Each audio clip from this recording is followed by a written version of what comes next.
Hello, my name is Ben Greenfield, and I have a confession to make. I cannot drink normal coffee. I can't. Even if it's just like a regular cup from a hotel room, I have to put stuff in it. And I'm not talking about like, butter and beef tallow and coconut oil and like a whole carcass of a chicken. I'm just talking about little things that kind of like spin the dials. So I've got this booster powder that you can add to your coffee. It's 100% raw cacao, Ceylon cinnamon, which is the exact brand of cinnamon that lowers your blood sugar. No other brand of cinnamon can do that. Ceylon is how that's spelled, by the way. And L-glutamine. So what that means is that you can drink coffee and help your gut wall integrity and reduce your appetite and lower your blood sugar and assist with your cardiovascular health from all that raw cacao.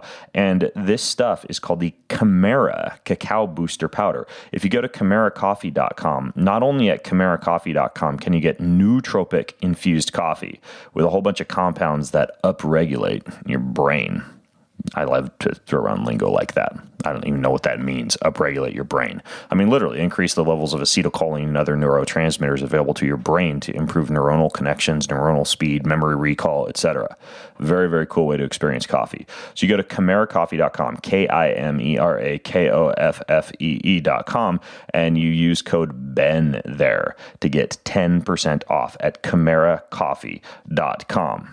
Now, are you ready to learn how to juggle flaming kettlebells, pulling 8,800-pound fire truck by your hair, do bridges with plates upon plates of weights on your stomach? I know you've always dreamed of doing these things, and you're about to learn how. Let's do this. In this episode of the Ben Greenfield Fitness Show, in the common Western diet, we've gotten away from anything bitter. Even our vegetables like kale's somewhat bitter, but all these things have been bred to breed the bitterness out of them, because with that bitterness often comes these medicinal components. One of the metaphors that pretty well describes this is that of a candle burning. The candle wax itself is the jing, the flame is the chi, and the light it casts off is the shen. So along those lines, the chi is kind of that everyday energy. He's an expert in human performance and nutrition. Voted America's top personal trainer and one of the globe's most influential people in health and fitness. His show provides you with everything you need to optimize physical and mental performance. He is Ben Greenfield. power, speed, mobility, balance. Whatever it is for you, that's the natural movement. Get out there. When you look at all the studies done, studies that have shown the greatest efficacy. All the information you need in one place, right here, right now, on the Ben Greenfield Fitness Podcast.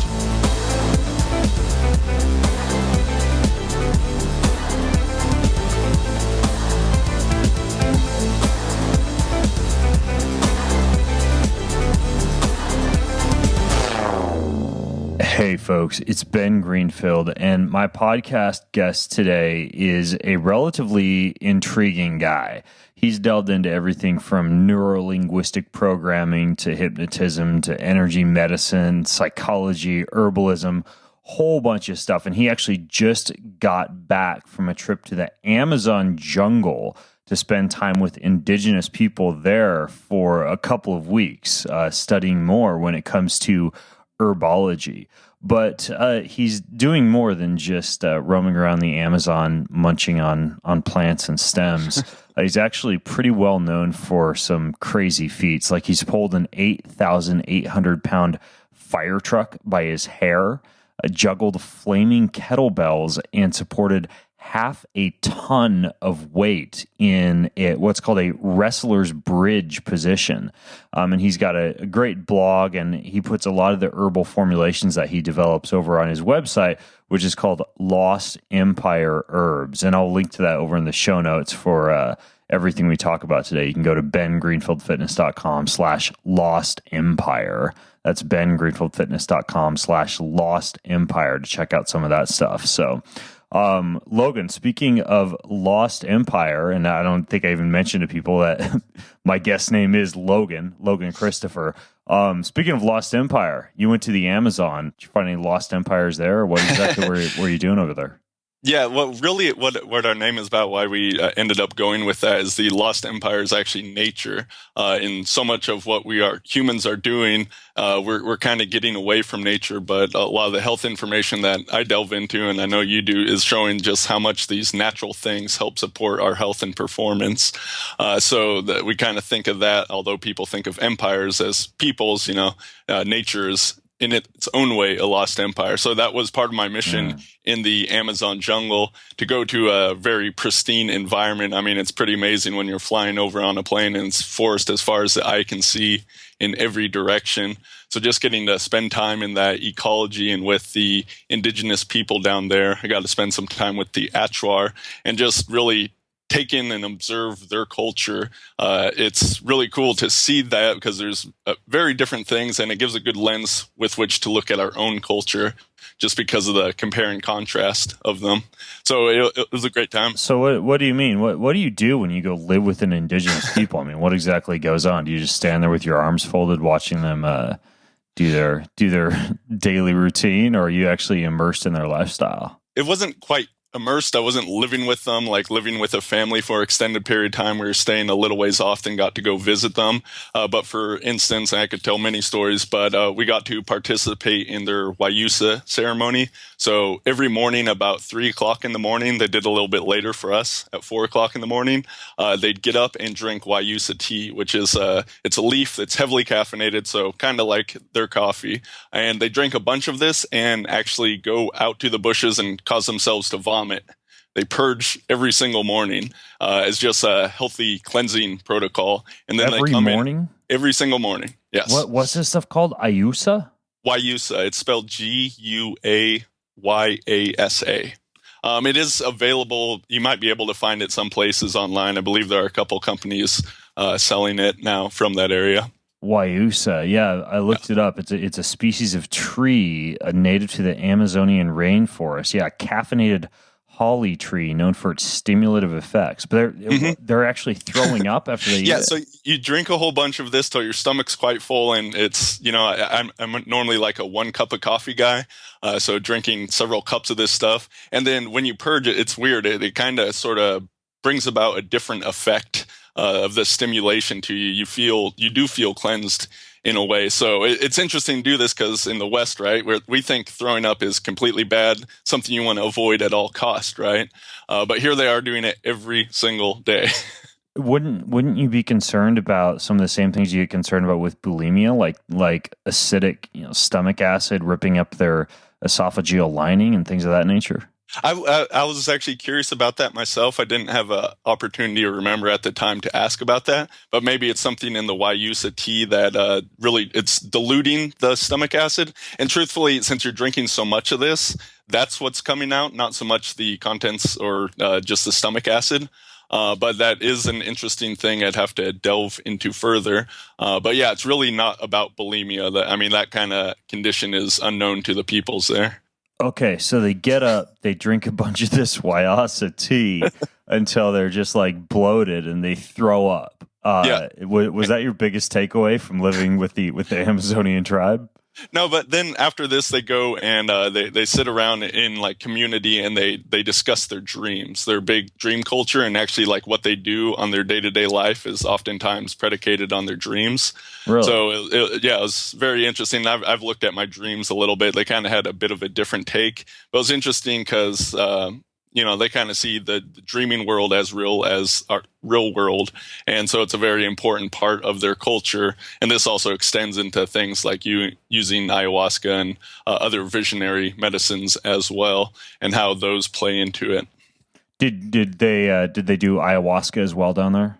Yes, we did have an opportunity to do that. Okay, got it. Now with the dreaming thing, did they have like a special like dream recall system that they use? Do they write down their dreams when they wake up, or did you have anything that you learned there as far as how to interpret or how to interact with your dreams more intensively?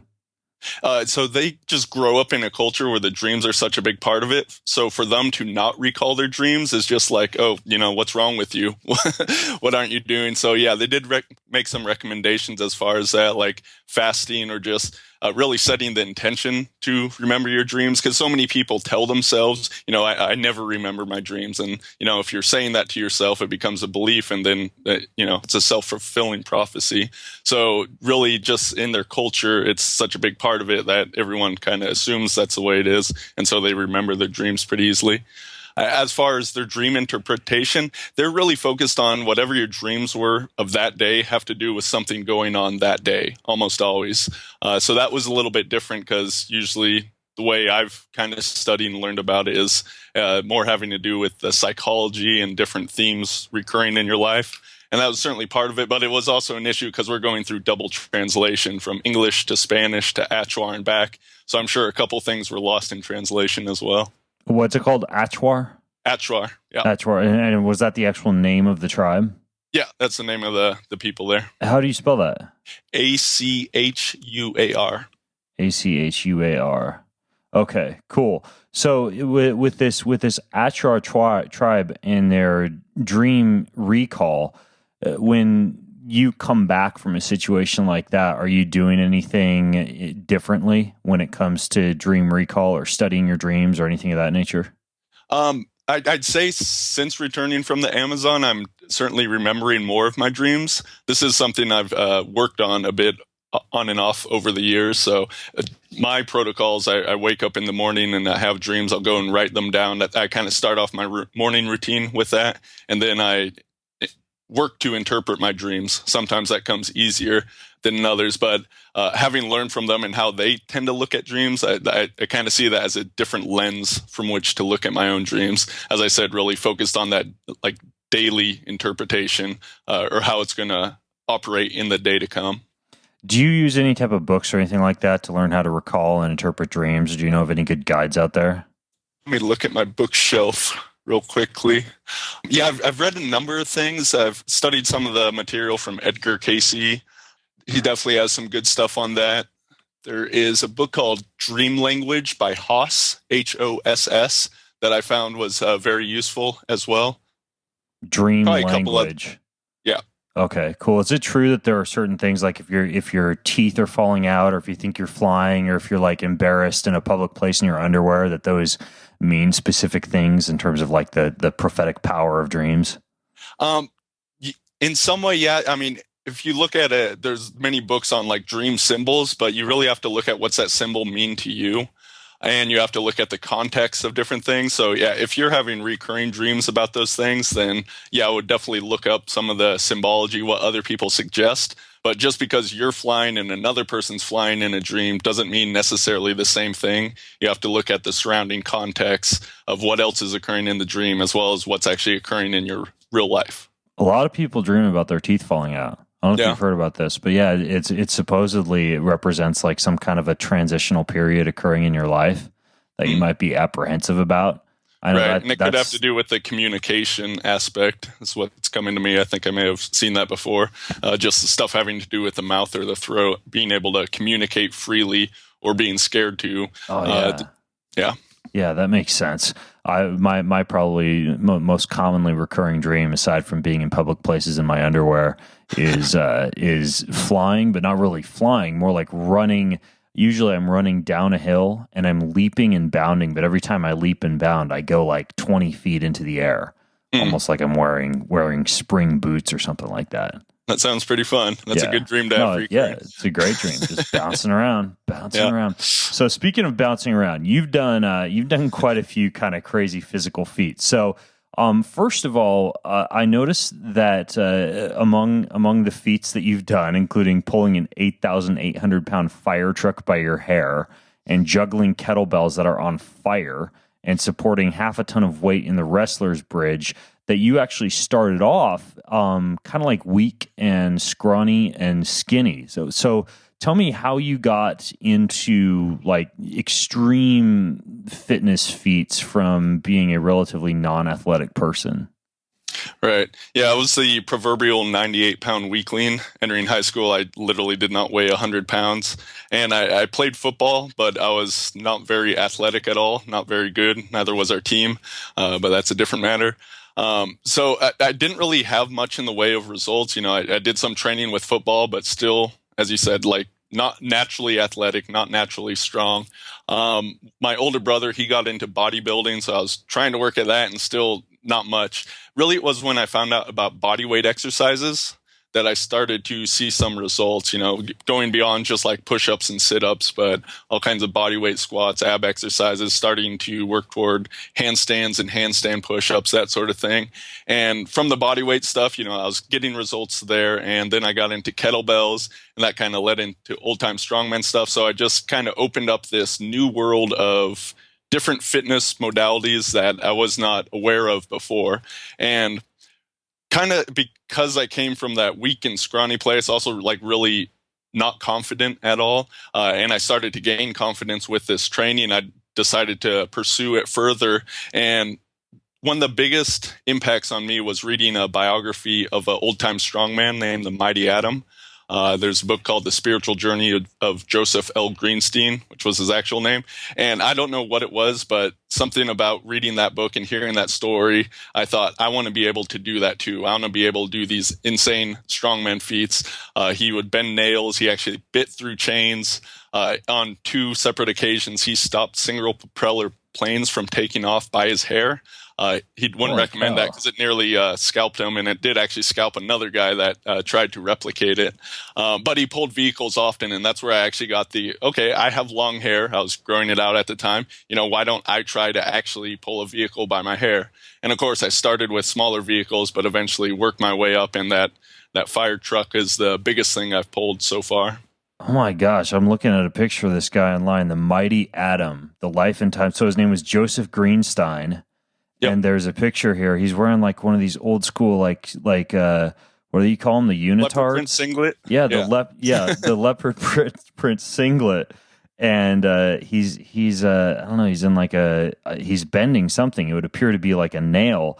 And you read this book, and this is one of those old-timey strongman training books, huh? Yeah, it's more biographical. I mean, if you read between the lines, there's a lot of great training information in there. But yeah, he was a small Jewish kid that literally shouldn't have survived. The doctors all said he was going to die, but he ran away and joined the circus and was tutored under a strongman and wrestler there, and became healthy and strong. Eventually moved to America and started doing shows in vaudeville until vaudeville died out. And then he was he was also into herbs, which we'll be talking about as well, and healthy living, and how all these things fit together in different ways. So actually going back, there's so much in that book which kind of directed my life in different ways.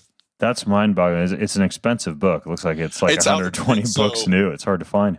Yeah, it is out of print right now, but if anyone's interested in that sort of thing, I highly recommend it. It's worth that amount of money. Yeah, it looks like on Amazon there you can actually get a few places in like a used format, but it's still even like $40 used. Yeah. I love stories like this where people are supposed to die and they instead defy what physicians have told them and become like amazing physical specimens. As far as this guy goes, or any of the other old-timey strongmen that you studied, did you happen to grab any really specific pieces of training advice or training programs or go-to workouts that some of these guys would do that you think kind of fly under the radar these days? Well, there's so many different old-time strongmen, and I've read so many books on these guys. And like you're saying, a lot of them did start from this really weak place and sought to overcome that, and that became the driving force. And although, no doctor said I was going to die when I was a child, I definitely feel that is the similar sort of thing for me, coming from that weak and scrawny starting point.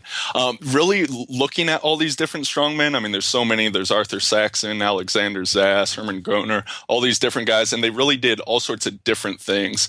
And I think that's an important message because there's no one right way to train, and it really depends on what you're trying to do. So, how you train to pull a fire truck by your hair is a little different than if you're doing endurance events. And you can get these little bits and pieces from different people, but ultimately you kind of have to find your own path and what works well for you and also fits in with your motivations and your desires. So how did you train to pull an 8,800 pound fire truck by your hair? How's the actual workout for that go?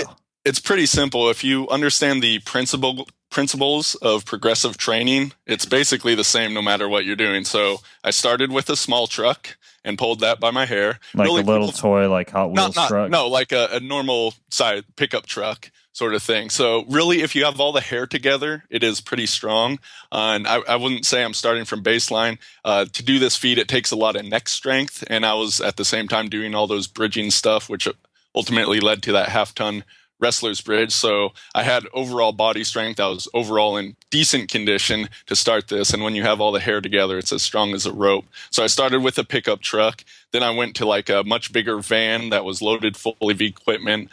For my training, I then started going from level ground to going up a slight incline. So I just worked with progressively larger weights and progressively longer distances, or, going at an incline is the same as basically increasing the weight.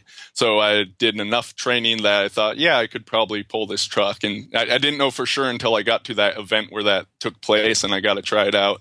And it was not easy. It was not only the biggest vehicle I'd ever pulled by my hair, it was the biggest vehicle I'd ever pulled, period. So it was pretty tough. Wow. So the hair, how does it actually attach to the truck? Me and my friend actually came up with, we went to a hardware store and got creative. Basically, I have a ponytail, and I would loop that around like an iron ring, and then zip tie my hair in place. So it's kind of the ponytail loop back on itself with this ring. Then ran a hook to chains leading to the vehicle. So pretty simple setup, but it was very different than the Mighty Atom used to do, because he had like a classic Jufro. It was very curly hair, and he'd have like a comb-like contraption that he would use in order to do that. And he also pulled the vehicle the other way. So he would face the vehicle and walk backwards. I face away from the vehicle when I pull. Yeah, I think I'd probably have to use one of these combs personally. My hair is not quite as long as yours. Yeah. That's super interesting. And by the way, for those of you listening in, I'll link to this. I've got this on my must buy list on Amazon right now. The Mighty Atom: The Life and Times of Joseph Greenstein, Biography of a Superhuman. I'm intrigued. This might be my next airplane book. It's rare that I'll spend $40 on a hardcover book, but this actually looks like it could be a pretty good one. So you've also, in addition to pulling the fire truck, done weighted backflips, supported half a ton in a wrestler's bridge position, and juggled flaming kettlebells. So that was another one that I wanted to ask you about, is why on earth you chose to juggle a flaming kettlebell, and how you actually do that, like just logistically. How does that even work? Right. Okay. Well, first let me address juggling kettlebells. It's not actually juggling them in the standard sense of what you do with 3 or more objects. Juggling kettlebells involves just the flipping, catching, releasing, spinning of a kettlebell around your body. Typically, it's done with one kettlebell, although you can do double kettlebell juggling as well, which certainly makes it much tougher to do. So I've been practicing this just because it's a really fun thing to do. Like, kettlebells are great tools, and when you can really insert the skill component and sort of chaotic movement, because you're moving, it's not real linear or two-dimensional like most weight training exercises are, but you're really moving in three-dimensional space when a kettlebell is flipping around your body. So not only is it building strength, it's building endurance, hand-eye coordination, all these different things at once. So I think it's a very fun thing to do. And that's the great thing. You go out to work out and you're literally just practicing these skills, and soon enough, a half hour's gone by, you've gotten a great workout, and you were just having fun the whole time. Oh yeah, kettlebells are very unwieldy. That's why I like them. Me and my kids use a lot of these kettlebells from Onnit, and they're in a variety of different weights. But even something as simple as, one of my go-to exercises is I'll do walking lunges in the driveway. I'll take just double kettlebells and hold them up around my collarbones, and your chest, your lungs, your diaphragm, your inspiratory and expiratory muscles are really heavily burdened, having to kind of squeeze those kettlebells together up by your collarbones. And I use some pretty heavy kettlebells. I think they're called they go by poods, right? The weight. Yeah. So I think these are 1.5, 2 poods, something like that. Like they're pretty heavy. I would say 60, 70 pounds each side. and I'll just do walking lunges across the driveway. But even just trying to wield that unwieldy object is really, really pretty hard. And when you talk about juggling, and one of my favorite exercises that is a combination of almost like a metabolic workout and kind of like a trance-like state is I'll take the kettlebell and just do basic one-hand kettlebell swings, but then let the kettlebell leave my hand and hover in the air for just a split second in between each swing, right? So you swing up, you release the kettlebell, catch with the other hand, drop down, swing up, release, switch to the other hand. And, a set of about 1.5 to 2 minutes of something like that is actually pretty metabolically stimulating, and it's a cool way to work out. Anybody who has not yet just switched, for example, to ditching barbells, ditching dumbbells, and trying just kettlebells for a couple of weeks, you're missing out on a big way to get a very, very quick fitness breakthrough with a lot of functional strength. But how do you light them on fire, Logan? That's the $1 million question. Okay, and I'll get to that. Let me just add, so if you want to take that to the next level, just when you're releasing it at the top, you give it a little bit of a push with the hand, and you can get that kettlebell to rotate around, and then you catch it like that. And you can so it like flips upside down in the air. Yeah, you can do it either way. You can push the handle above the ball of the kettlebell or under it, and you can spin it to the left, right. There's tons and tons of moves. I can send you some videos on those first getting started steps. But yeah, that can be really fun to play with. And like you said, it helps you enter into that meditative. I kind of like it. And you're really flowing with this. Once you have a number of these different skills, you're just flowing from one move to the next without necessarily thinking about what you're doing as you go along. So the whole flaming kettlebell thing, this actually came about from I was training with basically one of the foremost old-time performing strongmen alive today, a guy that was taught by the Mighty Adams protege, the Slim the Hammer Man. In turn, taught this man, Dennis Rogers, who's been really successful performing feats for people. And at this seminar, I forget exactly how we got onto the details, but somehow someone was talking about lighting something on fire. And I don't know if it was my idea or someone else, but they said, oh, you should light a kettlebell on fire. So I thought, oh, that's a great idea. So once again, how do you actually go about doing this?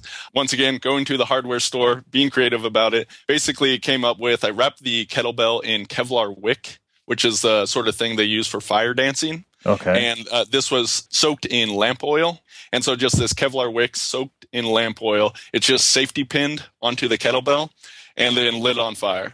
And it makes a big ball of fire. And in order to juggle it, because it is a big ball of fire, I was wearing welding gloves. I was a long sleeve shirt, wetted down. Just, if you're going to be stupid, you got to be smart about it at least. And it was fun. It's only something I've tried 2 times. It's not like that's my normal training by any means, but it was an idea I had and thought, this will be fun to do.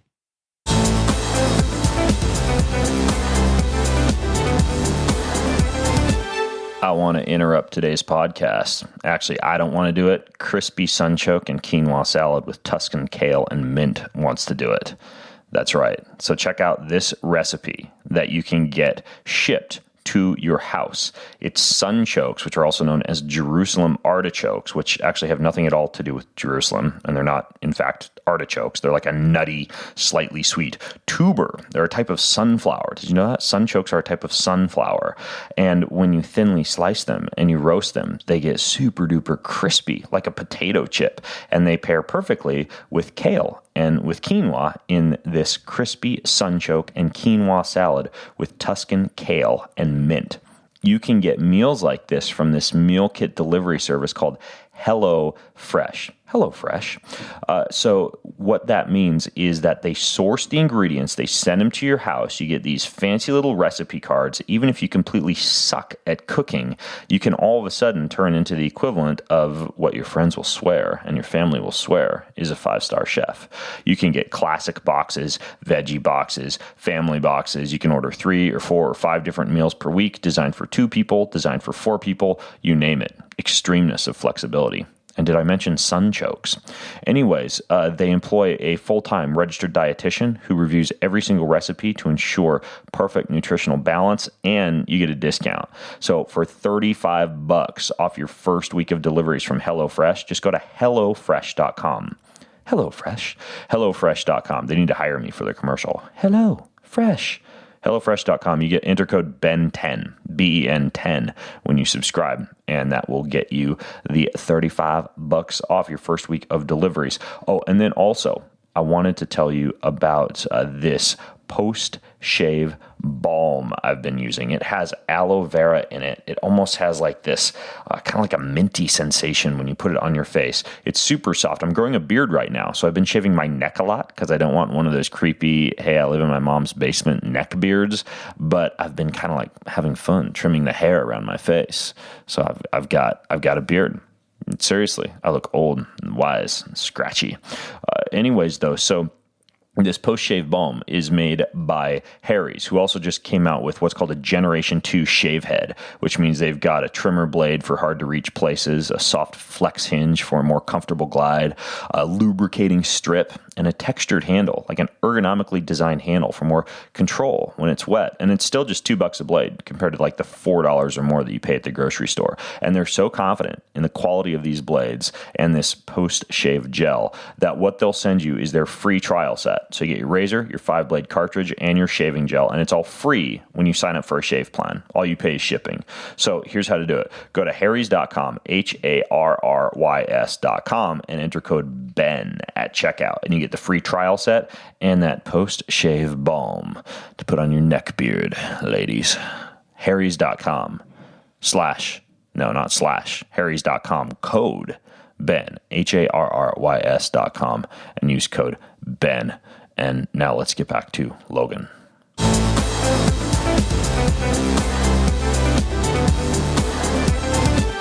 As you're training your body to do things like juggle these big kettlebells that are on fire and pull the fire trucks by your hair, do the weighted backflips. I know you've put a half ton of weight on your body in a wrestler's bridge position. Mm-hmm. How much of this is mental? Because I know you're into like hypnosis and neurolinguistic programming and stuff that we've kind of touched on before on the show, but like, how are you actually utilizing these type of tactics for these old-timey strongman feats? How's that work?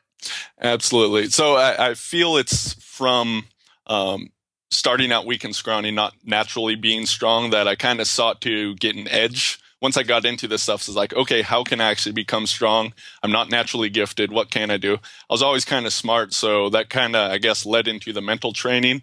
And speaking about the Mighty Atom, there is a story near the back of that book where during his shows, he would sometimes pull a person on stage, hypnotize them, then that person would be able to bend a nail, which they never could do before or never could do after. So that probably planted a seed for me. So I got into learning hypnosis and neurolinguistic programming, or NLP, and just thought, how can I use these methods, these technologies, in order to help me become stronger?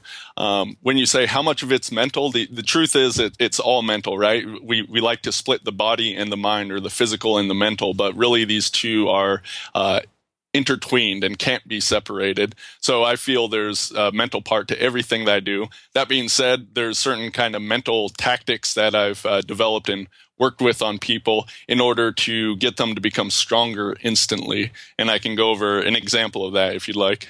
Yeah, let's hear it. Okay, so one of the things from neurolinguistic programming is known as submodalities.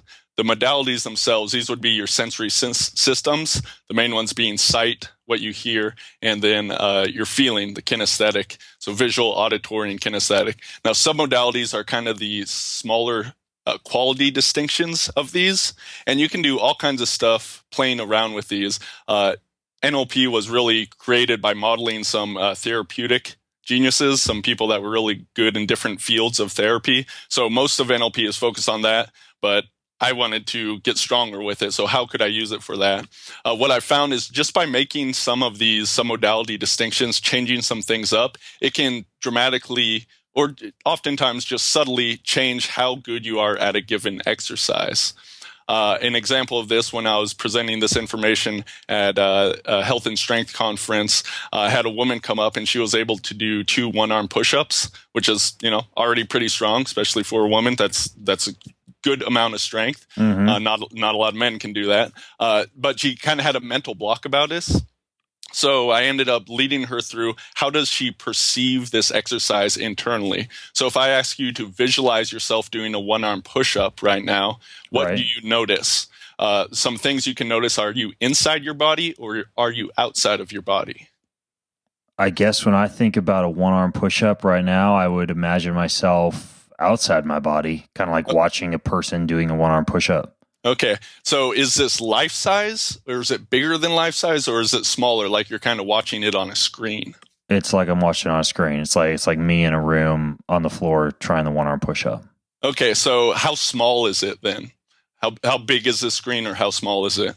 It's like about the size of like a television size screen, like a small television, like a computer monitor. Okay, and how bright are the colors? Is this, once again, lifelike, or is it dimmer than usual or brighter than usual? Probably dimmer than usual, not super lifelike. Okay, so if we did something simple like just brighten the colors up on it right now and make it bigger, transform it to life size. All right, so in my mind's eye, I'm thinking about like the person doing the one-arm push-up, me doing the one-arm push-up. I'm wearing so I'll change up the colors. I'm good at this. I'm a creative guy, you'll find. So I'll change up the colors. I'll say I've got a red t-shirt on now and black shorts. I'm a little bit bigger, so I'm zooming in. Now I fill up the whole screen, and the colors are more vibrant. Okay. And as you're doing this, I mean, normally if I was coaching someone through this, I'd have them actually physically do the exercise first. And then after these changes, have them do it afterwards. And what you'll often find is that the exercise comes easier to you then. So just visualizing it, since that's all we're doing right now, but how do you feel about that exercise, having brightened it up and made it bigger? I feel like we probably should have done a whole lot more than just brightening it up and making it bigger. Yeah. So these are some generalities. Oftentimes I've found with people just making it bigger, just making it brighter, that's enough to elicit some change. But if we want to go much deeper than this, then one, we're not just focusing on the visual information. There's all these other things that we can do with it. And we can actually find how a person themselves internally codes a easy exercise versus a hard exercise. And that's what we did with this woman on stage. And at the end result of it is she did 7 one-arm push-ups. So that is a significant increase she got from just spending a few minutes kind of looking into how she internally perceived the exercise. Now, there's... So was she doing more than just like turning up the vibrancy and the color? Yeah, we actually, if I remember correctly, what we did was we looked at how she perceived herself doing the one-arm push-up, and I don't remember the details of it, but then we compared that to an easy exercise, which was just a bodyweight squat. And then we took those qualities of the bodyweight squat, how she perceived that, and we mapped the one-arm push-up into that. So let's say that the bodyweight squat, for instance, she was inside the body rather than watching it from the outside. Okay. Then we had her see the one-arm push-up from inside. And a couple of changes here, as well as we allowed new things to emerge. And one thing that was very important for whatever reason for her, she saw like a yellow tint to it all. And then before she went and did the exercise, she heard like an internal voice, whether this was coming from her, obviously it was from her nervous system, but whether this was her voice or someone else's voice, but something said, you can do 7 of them. And so she heard that and felt it right before actually going into the exercise, and she was able to do 7.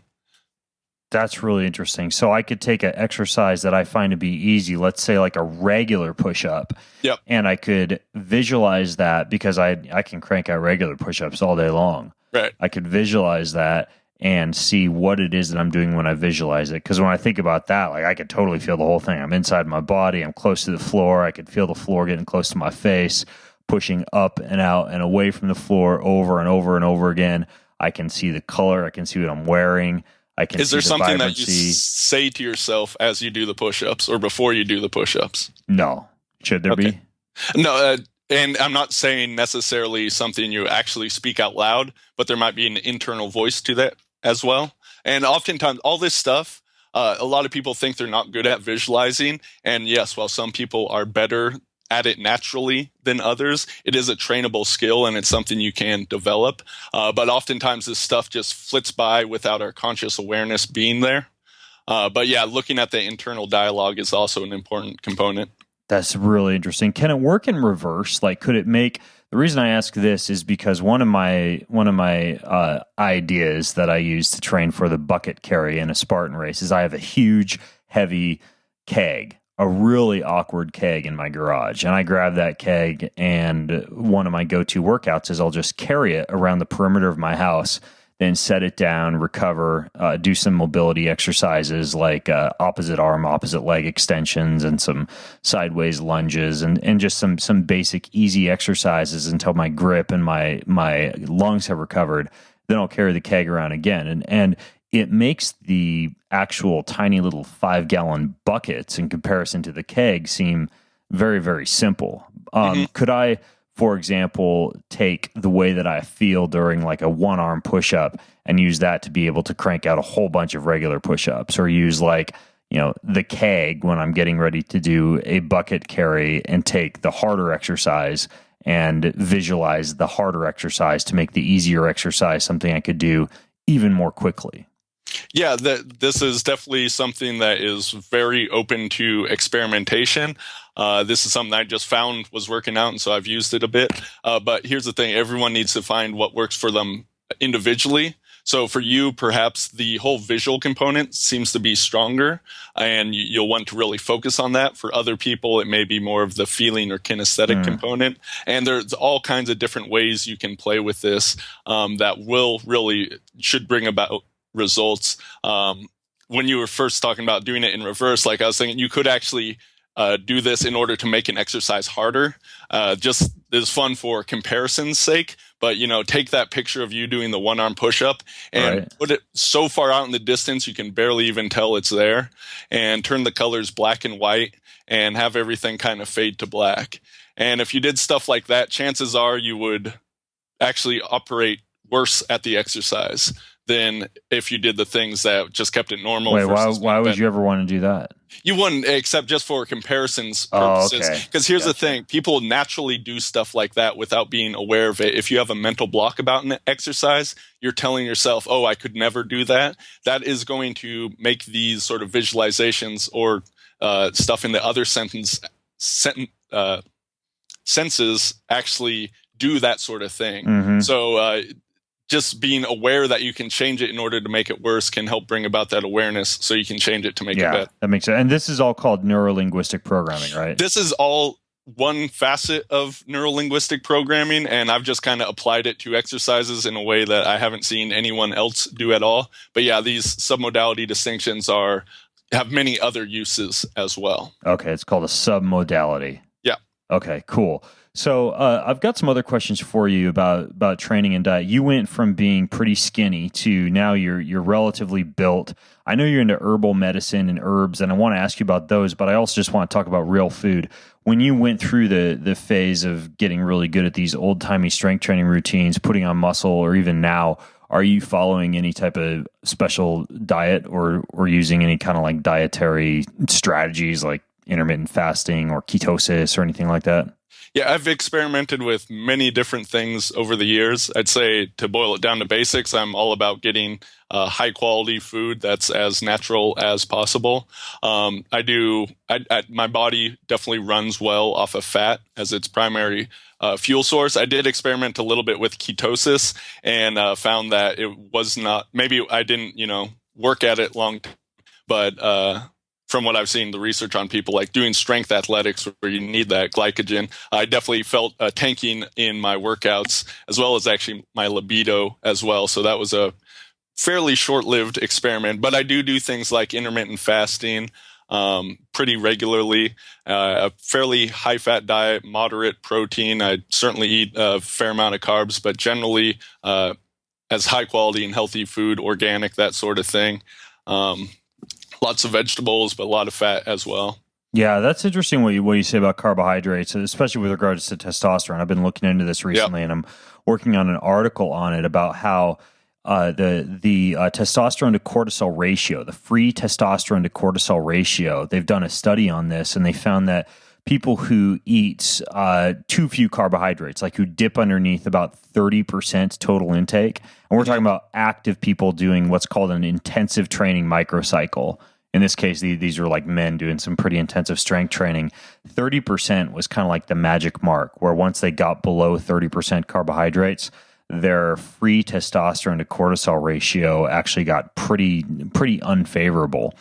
And, I certainly saw that when I was using something like ketosis and some extreme carbohydrate restriction for Ironman, not even a very glycolytic sport, but a relatively, what you would argue would be like an aerobic fat utilizing sport.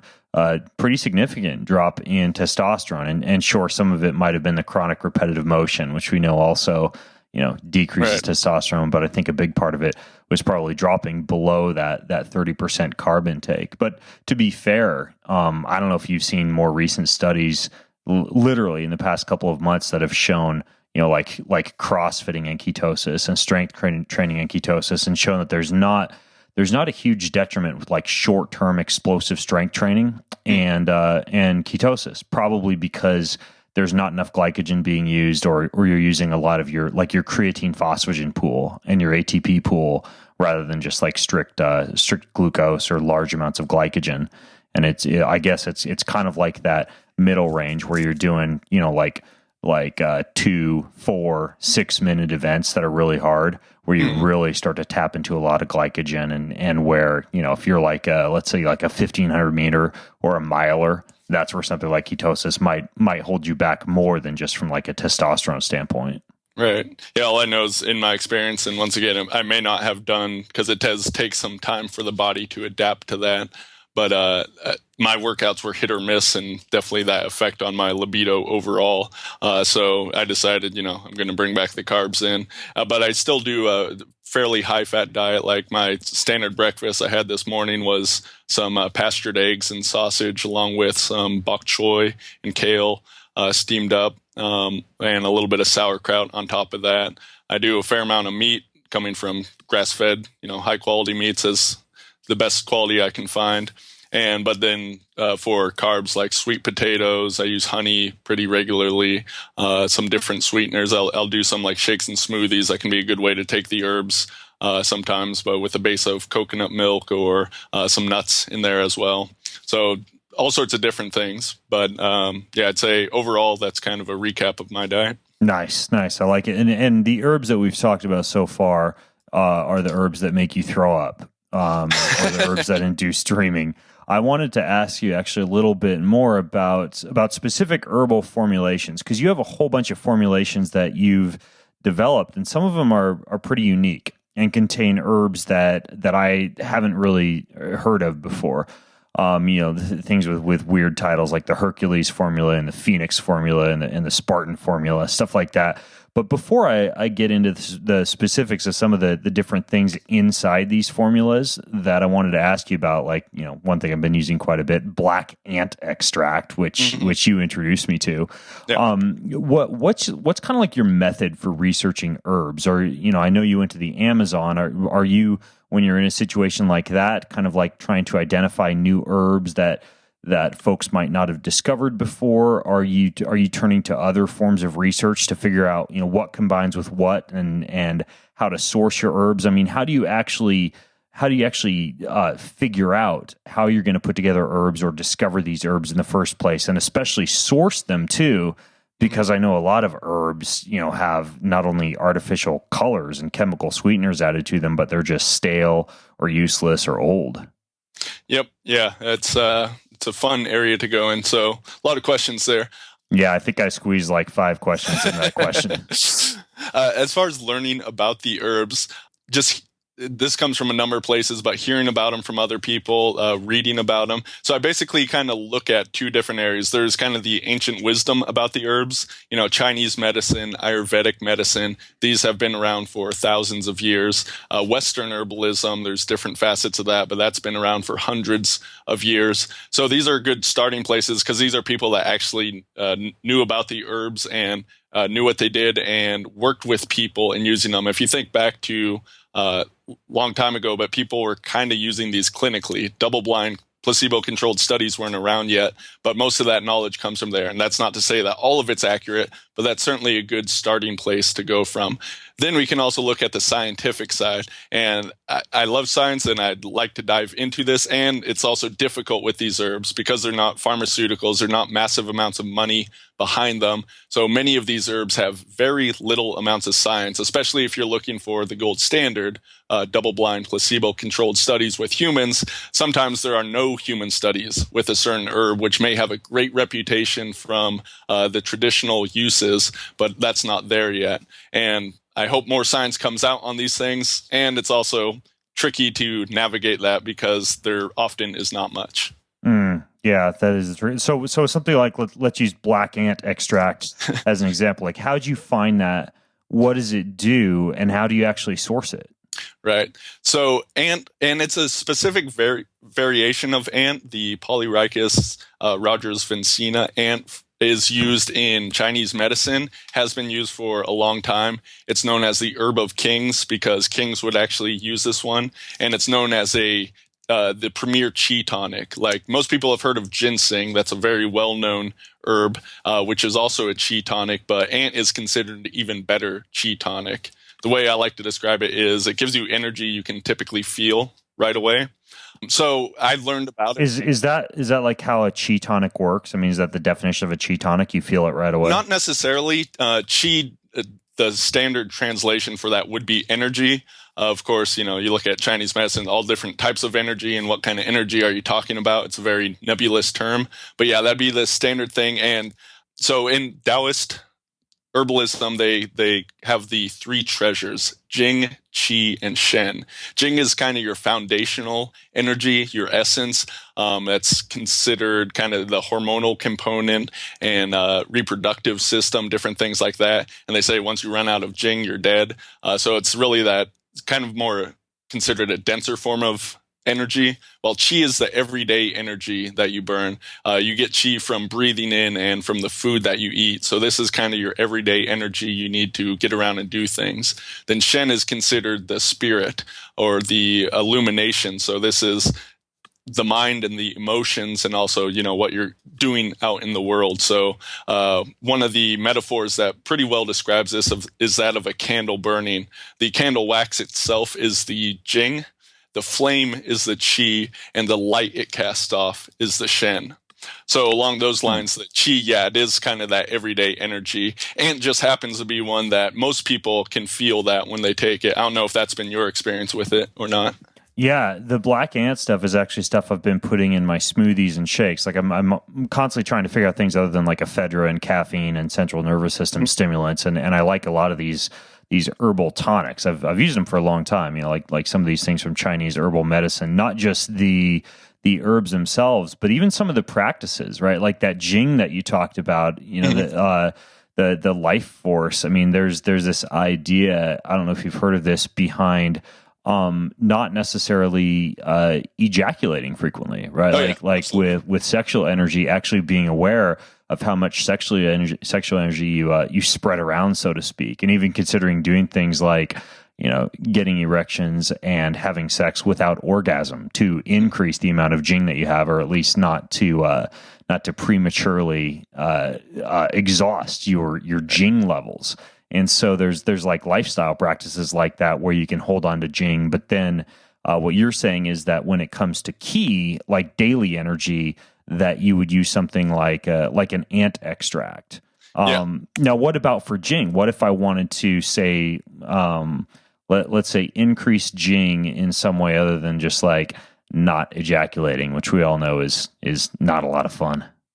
Well, the whole Taoist practice around that is to actually be able to separate orgasm from ejaculation, so you can still have the fun part. That's true. That's something I've played with a little bit and need to practice a bit more to be able to get there. It's called The Big Draw. There's actually a really good book about this that I just finished called the Multi-Orgasmic Man. I'll link to it in the show notes, but it shows you how to do that. It shows you how to orgasm without actually ejaculating, so that you don't exhaust your Jing. But then there's herbs also that you can use to increase Jing simultaneously, right? Right. So we have a lot of different Jing herbs, and these are often categorized in two different ways as Yang Jing herbs or Yin Jing herbs.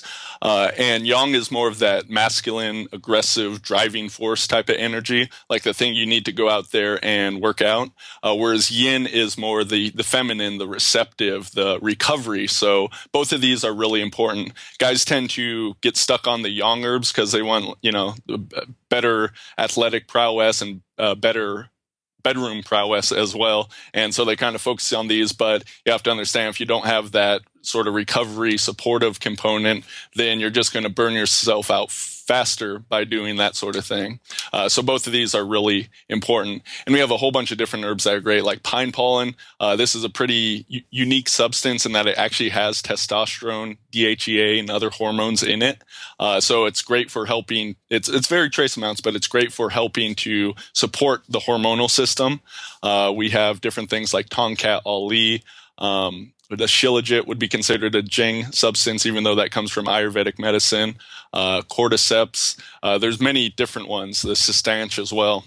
So there's a lot of herbs that can help build this. Well, it's kind of a difference of opinion between some Taoists and others. Some say you can't really build your Jing, although some say you can. Others, it's about keeping your Jing good so that you're not excessively depleting it, whether that's through ejaculation or, chronic over-exercising, stress, those sort of things. Right. There were a couple, though, that you went through that I actually wasn't that familiar with. Like I've heard of rhodiola. Obviously, ginseng's kind of like the parallel to ant extract as a well-known one for increasing ki. Cistanchi. You actually have a picture of that on your website, and it actually looks like like an erect member. Right. What is cistanchi? Well, this has earned a couple nicknames. One, the stalk enlarger, and cistanch in your pants. This is, so it gives you a clue as to what it does. Cistanche, cistanch. That's how you pronounce it? Yeah. Okay. So this is has been considered like one of the premier mental rejuvenative substances for a long time. It was favored by Genghis Khan himself, who supposedly, I believe there's some research looking at the spread of his genes is said to make up 8% of Asia's population. So this was a herb that he consumed daily. It is really good for that sexual performance, but it's also good for working out. Basically, if you look at that yang energy, which is both a Jing component as well as qi, the yang component, it's really that driving action, and it's the same sort of thing with sex. So anything that helps with athleticism generally helps with sex too when you're dealing with herbs. It's that same energy behind it.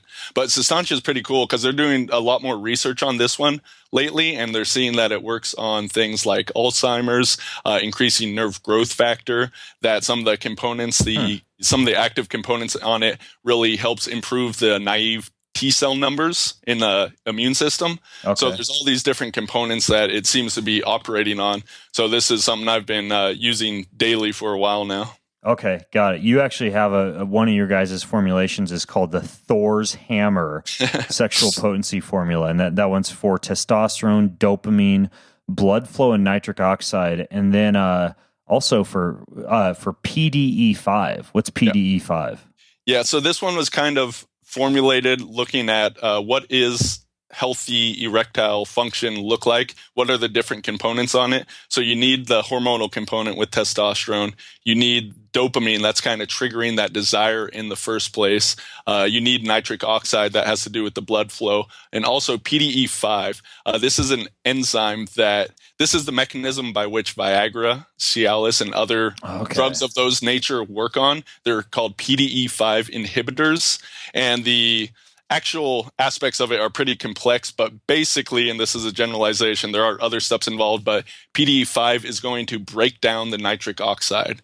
That's its enzymatic action. So by inhibiting this, you help keep that nitric oxide around longer, and thus other things stay around longer as well. So one of the herbs in there is horny goatweed, and the active constituent of that, the one they've looked at most, is icarin, which happens to be a PDE5 inhibitor. Of course, it's an herbal thing, so unless you have like a pure extract of this icarin, it's not going to work to the same degree as one of those drugs. But I like to look at all the other benefits that come by having a whole plant extract. Yeah, so you don't have to have the warning label on there that if you have an erection that lasts longer than 8 hours, go check yourself into the emergency room. Yeah, we have had some very interesting stories from clients and customers, though. I like it, but dude, it tastes horrible. Why does it taste so bad? Okay, so here's the thing. We deal in herbal powders. We don't sugarcoat them, literally. We don't add any sort of chemicals or flavoring agents or anything. And here's the thing. These herbs are basically, a lot of them, they taste bad by nature. In order to have these components, oftentimes many of them are very bitter. And that Thor's hammer formula is the worst tasting one by far because it's a combination of bitter and salty that is just pretty atrocious. But here's the thing about the flavors. Because in the common Western diet, we've gotten away from anything bitter. Even our vegetables like kale's somewhat bitter, but all these things have been bred to breed the bitterness out of them. Because with that bitterness often comes these medicinal components. So most of our food supply is very devoid in this stuff, and we have just lost the taste for bitterness at all. But if you're missing out on the taste of bitterness, you're missing out on all the bitter components that happen to have that taste. So it's actually very important to bring this taste back into your diet. And you can get around it, but there's also evidence pointing to, by tasting these things, you're actually cluing your body into what to do with them. So even though it's bitter, we do recommend you take your bitter medicine because it's good for you. Yeah, that's what made me nervous about like the article that was just in Wired magazine about the magical mushroom powder that blocks bitterness in food. Did you see this one? I did not see that. Okay, so there's this new mycelia that they've developed. It's like a mushroom extract, and apparently your tongue has a bunch of these bitter receptors on it called T2Rs. They get triggered by a bunch of different molecules, and they can sense, or they're responsible for a whole bunch of the bitter taste of a food. And this new mushroom that they've developed actually blocks these T2R receptors.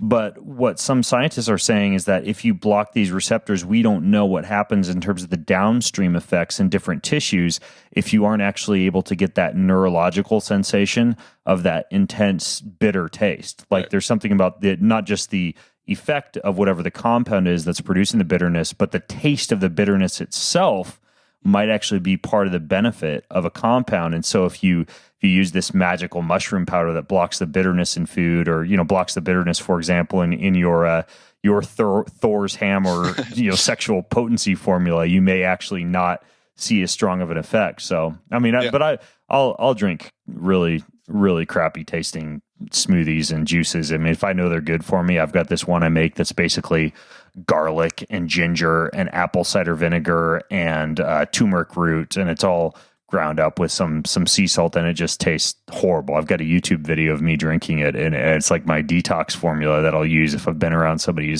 who's had the cold or the flu, or I have any type of stomach issue going on. But man, it's not good. It's like stuff. It's like the Dumb and Dumber scene where the guy pulls up next to the RV and it's not the most flavorful stuff on the planet.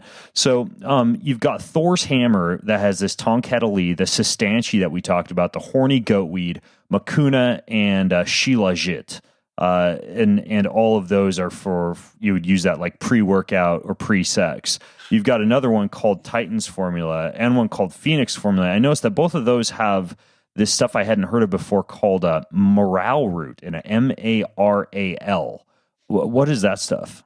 So this is one that was studied by some of the Russians behind the Iron Curtain, and it seems to be another herb that falls into this adaptogenic herb category, one that helps you to improve basically against stress and recover from fatigue, increase work capacity, that sort of thing.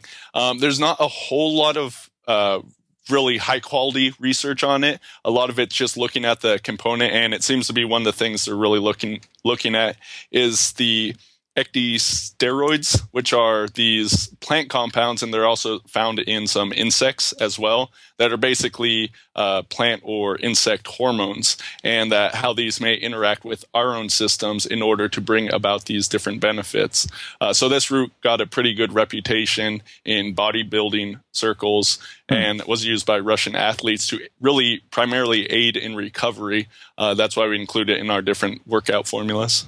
Everybody knows the Russian athletes are using steroids and the Chinese, Yeah, not morale root. Yeah. What was the compound in the morale root that you said? Ecdysteroids. So it is a steroid precursor. Yeah, it's not a precursor necessarily so much as different than our own hormonal system. Like the pine pollen I mentioned, that actually has our same hormones. Some of them, like testosterone and DHEA. A lot of other plants have similar sort of things that may interact with our receptor sites, but aren't necessarily the exact same hormones or a precursor even to our hormone, which pine pollen has that as well. Some brasinosteroids and gibberellins. So there's all these different things. And that's kind of the tough part about the research too. These herbs have so many different components, and some research may zero in on one of them. And sometimes that's not even the important one, especially for whatever they happen to be looking at. Yeah, but yeah, ECDY, ecdysterone. So it's like a plant-based sterol. Yeah, okay. It is. Interesting. I'm and looking at the research on it right now. Yeah, there's all these different plant sterols. So yeah, that's kind of theorized as to how this marrow root is working for the different things that it does. Yeah, it looks like the ecdysterone binds to unoccupied steroid hormone receptors. So it could almost act like one of these newer like SARMs drugs, the selective androgen receptor modulators, where you're getting a hormonal effect without actually having a steroid in your body or without taking an exogenous steroid. Interesting. So that can happen with some of the other herbs as well, like Hoshu Wu. That they're really looking at the still beans in that as far as some of the anti-aging benefits, like how it works on the nitric oxide pathway and reduces advanced glycation end products. Yeah. Right. So, and that has some of the different sterols, but similar ones in how it may interact with the hormonal system in humans. Cool. I wanted to ask you about one other one that you have that's more like for women, like women's herbal formulations. I mean, we talk about guys and, getting hard and increasing libido and all this jazz. But as far as women go, I noticed that you have one specific formulation called your Athena Formula. And again, for everybody listening, just go to bengreenfieldfitness.com/lost empire, and I'll link to all these and the books and everything that Logan and I are talking about. But this Athena Formula, what's in there to actually help women? Okay, and just to be clear, all the formulas we've talked about, women can take those as well. Even the Thor's hammer, even though that was designed with guys in mind, many of those same mechanisms are at use in women, so that still works there. So even if you don't have a hammer, you can use Thor's hammer. Yes. Because really, a lot of the same things. Women have lots of erectile tissue as well. It's just all up in there. Mm-hmm. They actually have more than men, so that's interesting that not a lot of people know. So you should be a scientist, man, throwing around terms like all up in there. Athena Woman's Formula, we really kind of designed this as a foundational formula. So not really geared at any one thing, but really to cover a wide range of bases. And we also designed this one to taste pretty good compared to our other formulas. In general, like you and me, men will take down anything if it's going to have good effects for us. Women tend to be a little more off-put by different tastes. So they have more refined palates. Yeah. This one has a number of different berries in it: Schizandra, goji, sea buckthorn, and longan. And those 4 berries, while they all have very powerful effects, like Schizandra is one of the top herbs in Chinese medicine, they also generally have a pretty good flavor as well. But the mainstay of this formula is it has the #1 women's herb in Chinese medicine, dong quai, and then the #1 female herb in Ayurvedic medicine, shatavari. So that forms the base of it. There's also a little bit of the pine pollen thrown in there for that added hormonal support, because even women have testosterone too, just in much lower amounts than men. So the pine pollen works great for women as well. Dong quai, what is that? That is a root it's really considered a blood builder. And blood in the Chinese medicine way of looking at it is the physical blood, but it's also much more than that. And women losing blood every month, this is considered one of their top herbs to help support that. That makes sense. Interesting. My wife actually just got something that a lot of people think is kind of like a woo type of diagnosis, but it's got some really interesting research behind it. And I'm getting a guy on the podcast to talk about it, and that's iridology, like a study of the iris to determine different medical issues or different deficits in specific organs that you can look at in the eyes. And one of the things that the practitioner mentioned to her was that she really needed to work on things that would assist with blood flow, specifically to reproductive organs, which was really interesting because all the women in her family have had issues related to blood flow and what do you call them, like uterine fibroids and some of these other issues that can happen in women's reproductive systems. And so I've been trying to help her look for things that would increase blood flow, but it looks like in terms of some of the other stuff you have in here, like shatavari, which you say helps to bring moisture to the entire system, helping to keep you, quote, juicy, unquote. See buckthornberry, Shasandra. I'll have to talk to you after we finish. I may have to have you send some up for her to take. And then it has dragon eyes. What are dragon eyes? So that's the longanberry. Many of the berries are considered good for beauty, and this may be because of their antioxidant capabilities and just helping support the skin, the hair, that sort of thing. So longanberry is one of these. Also, the sea buckthorn and goji. Those are all considered good beauty tonics, and they help support that yin energy that I was talking about, which is, once again, the feminine, but also having that recovery ability. So many of these can be slightly relaxing to the nervous system, not like something that's going to knock you out or necessarily put you to sleep, but just subtly relaxing so they can help to calm you down. This is one of those berries that helps to do that. Interesting. Cool. So we've got the Phoenix Formula. You have the Hercules Formula, Thor's Hammer. I know you have some pre-workout, some post-workout, and you just basically take these powders and dump them in water, coffee, tea, whatever you desire. Yeah, just mixing them in water tends to be the easiest way, but it kind of depends on the herb. You can throw a lot of them in smoothies. I do often put herbs in coffee or tea. So yeah, there are plenty of different ways to take them. And one of the things we make sure to include is a lot of information on our website as far as best ways to take them, different recipes. You can even cook with some of this stuff. Yeah, your website's actually pretty fun in terms of if you guys are listening in, go to bengreenfieldfitness.com/lostempire. And if you use that, I think we've got a link in there where you can get a 15% coupon for any of these powders if you just want to make an order and try a bunch of this stuff out for yourself. But there's some great blog posts on there. I love your guys' writings on everything from like the one ingredient PR booster where you talk about beetroot powder to a lot more of like your articles on these formulas are really fun to read. Like it's good. It's good copy, right? Like it's good, interesting information on each of these herbs. Whether or not you decide to take the herb, it's just kind of cool to see how these things actually work. So anyways, what I'll do is for anybody listening in, I'll link to all of these different herbal formulations over at bengreenfieldfitness.com/lostempire, along with some of these things we talked about, like the Mighty Atom book, which I'm going to have to purchase. I'm just going to buckle down and spend the $40 on it and get it. Got to be good. This herbal tea, in case anybody wants to throw up when you get up and drink in the morning, the Dream Language book and all that, as well as some entertaining photos of Logan doing his thing with either the firetruck or the flaming kettlebells. I'll have to decide which is a better photo to feature. You could put the videos in there, right? That's right. Those are available on video. Yeah. Nice. I like it. Well, Logan, thanks for coming on the show, man. This is fascinating stuff, and you're a fascinating dude. Well, thanks so much for having me. And for anyone that wants to go deeper information, like you said, on the website, there's tons of information. We link to the available research that's there. We also have tons of information. We write articles just about health in general that don't even necessarily always talk about herbs. So there's a lot there to dive through. Awesome. I love it. All right, folks. Well, head over to bengreenfieldfitness.com/lostempire for the show notes. And until next time, I'm Ben Greenfield along with Logan Christopher signing out from bengreenfieldfitness.com. Have a healthy week. You've been listening to the Ben Greenfield Fitness Podcast. Go to bengreenfieldfitness.com for even more cutting-edge fitness and performance advice.